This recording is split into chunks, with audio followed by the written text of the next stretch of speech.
All right, today we're jumping into the world of numismatics, the study of coins.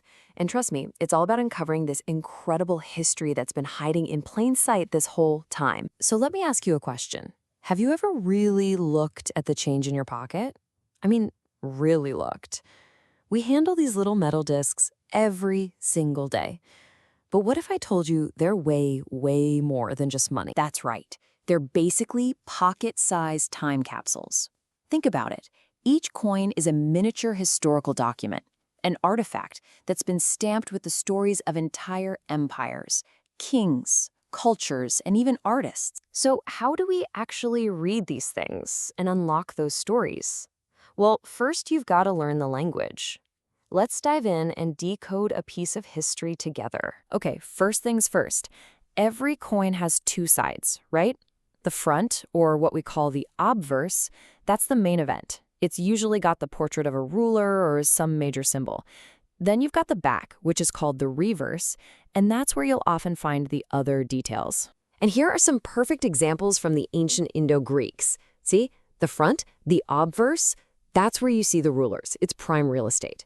And then the reverse, the backside, that's often reserved for things like deities or other important state symbols. It's a really clear system. All right, next up are the two parts that actually tell the story. You have the motif, that's the main picture or design, and then you have the legend. That's all the writing, the text.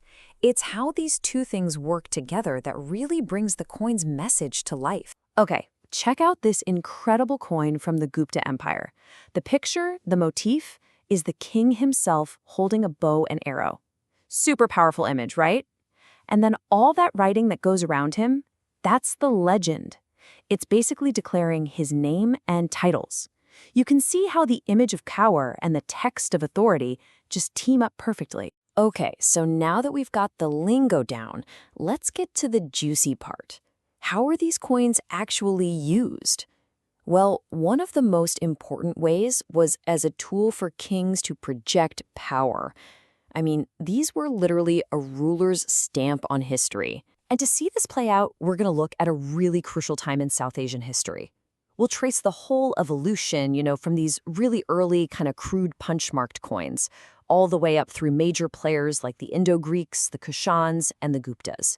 And believe me, every single one of them used their coins to send a powerful message. Think about it.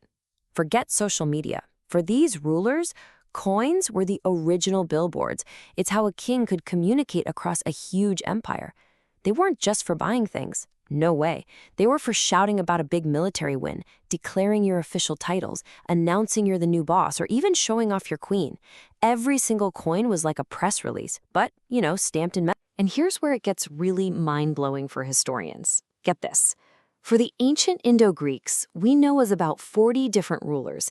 And for most of them, the only reason we know they even existed is because of their coins. Let that sink in. Without these little metal discs, entire reigns, entire chunks of history would just be gone, vanished. But it's not just about kings and power. Coins also give us this incredible window into how whole cultures bumped into each other, mixed and blended together. It's like a record of worlds colliding, and it's small enough to fit in the palm of your hand. And you can see these really smart strategies playing out. Take the Indo-Greeks. They were brilliant communicators. Their coins were bilingual. So you'd have Greek on the front for the ruling class, and then the local Prakrit language on the back for everybody else. Super smart. Then you have the Kushans, who ruled this massive, diverse empire. Their strategy? Just put everyone's gods on the coins. You'd see Greek gods, Zoroastrian gods, Indian gods, all sharing space. It was a way of showing respect to this huge melting pot of beliefs they governed. And you can literally see this cultural shift happening right on the coins themselves. Look here. On the left, you've got this earlier coin, pretty standard, with Greek gods like Zeus and Nike. But then, look at the coin on the right. This was made by the Kushan king Kanishka. And what's on the back? The Buddha. This was huge. I mean, one of the very first times ever that the Buddha appeared on a coin. A total game changer. And here's another jaw-dropping example of this fusion. This one's from a Kushan emperor. And on the back? Who is that? It's the Hindu god Shiva with his bull, Nandi. Think about that. You've got a foreign ruler putting a major local Indian god on his money. It's a brilliant political move, a way to connect with the people he's ruling, all captured on this one little coin. So, we've talked politics, we've talked religion, but there's another story here, and it's one of just incredible art and skill.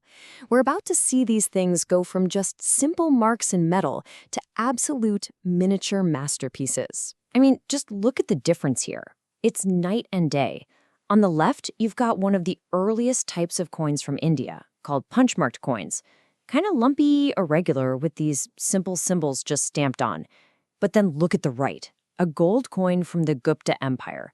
The detail, the realism, the artistry is just on another level. It's a massive leap forward. And pretty much everyone agrees, historians, coin experts, you name it, the Gupta period from the 4th to the 6th centuries, that was the absolute golden age, the artistic high point of Indian coinage. The craftsmanship was simply superb. So what made them so amazing? Well, these weren't just boring, static portraits. The Gupta kings turned their coins into little action scenes. You'd see them hunting lions and tigers, playing an instrument called a veena, or even performing a huge horse sacrifice. Each coin was telling a specific story, crafting this image of who the king was, or at least who he wanted everyone to think he was. And boom, here's a perfect example. This is known as the Tiger Slayer type. See, it's not just a face. It's a full-on action shot, frozen in time. It's like a tiny sculpture bursting with energy. And its whole purpose was to scream, "I am a powerful, courageous king," to every corner of the empire. Okay, so after all this, what's the big takeaway? Why did studying these ancient little objects actually matter so much? Just think about this number for a second, 625. What's that? Well, that's how many different individual symbols scholars have found on just those earliest, simple punch-marked coins alone. That is a staggering amount of historical data packed into these tiny objects. And that is why this stuff is so important. Coins fill in the silent gaps in our history. You know where other records were destroyed or maybe never even existed? Coins speak. They give a voice to forgotten rulers. They let us trace how cultures and ideas moved, and they preserve this incredible art that would have otherwise just disappeared. Which, brings us full circle. Back to the change in your pocket.